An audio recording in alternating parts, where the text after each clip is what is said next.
কি চল, খুব গরম বাইরে। ভাই এক বোতল জল দে তো আমাকে।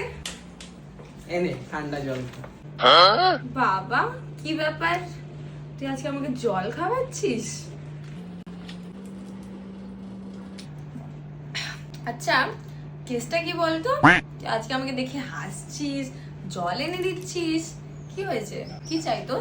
আরে না না সেরকম কিছু না, দিদির জন্য করবো না তো আর কার জন্য করবো? থাক ভাই, সবই বুঝি, আমি তোর দিদি, বল কত টাকা চাই তোর? আরে সেরকম কিছু নয়, বন্ধুদের সাথে একটু প্ল্যান হয়েছে ঘুরতে যাওয়ার, তাই জন্য একটু মানে টাকা হয়ে গেলে একটু ভালো হয়। এইটা কি 200? 2000 ও 2000? আগে যে তুই 10,000 টাকাটা নিয়েছিস সেটা ফেরত দে, নাহলে সব মাকে বলে দেবো তোর প্ল্যান, সব বন্ধুদের সঙ্গে যে প্ল্যান ঘুরতে যাবে ক্যান্সেল, বুঝলি? চল যা।